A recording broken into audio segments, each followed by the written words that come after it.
When we found out we were pregnant, we were really excited. We were honestly stoked because Sora was going to have somebody to play with.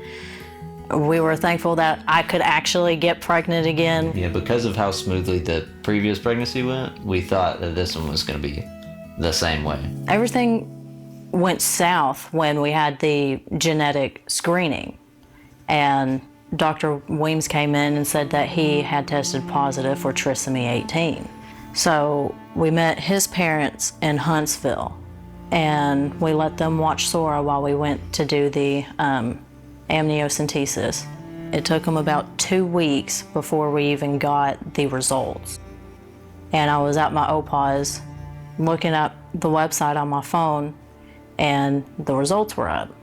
And it showed that he did test 100% positive for trisomy 18. My phone fell out of my hand and I fell to the floor crying. It was awful.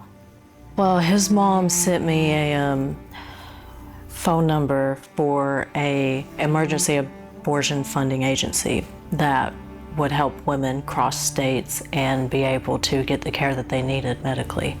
I cried for weeks. On the way up there, I cried on the way back. I don't think the people that pass this law have any understanding. They're not going to understand until they are put in the same situation, and then, and only then, will the law change. Today, in Alabama, women have fewer freedoms than they did 20 years ago. I know, because 2 decades ago, I faced the hardest decision of my life too. When we found out that we were pregnant again, we were just over the moon. It was a wonderful time for us. I felt like my dream was coming true. It just seemed like this was going to round out our family perfectly. My baby had, an underdeveloped brain, a heart, lungs, kidneys, just complete organ devastation, and the baby would not survive. When I heard the news, when we really understood the full impact of the news, the rug had been pulled out from underneath us, and I just couldn't imagine how this could have happened.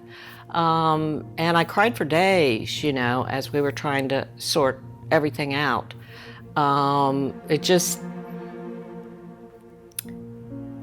It seemed so unfair.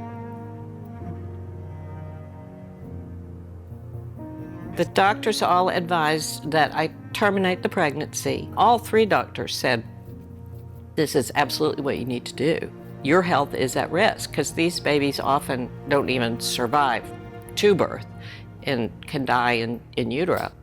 But this isn't just my story, this is our story. It's the story of thousands of women every year who must grapple with non-viable pregnancies and potentially fatal complications. It's the story of tens of thousands of families who cannot afford to travel hundreds of miles to get the care they need. And it's the story of millions of women who live in places where MAGA extremists are devising new and cruel ways to further erode our most basic freedoms. These men do not understand or care about women's health. But I do, and that's why I'm running for Alabama State House.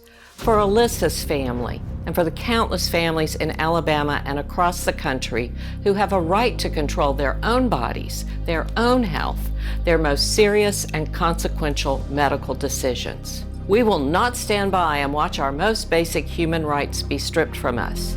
We will stand up. We will speak out. We will fight back. And we will not stop until every woman, every family has their God-given inalienable rights restored and protected.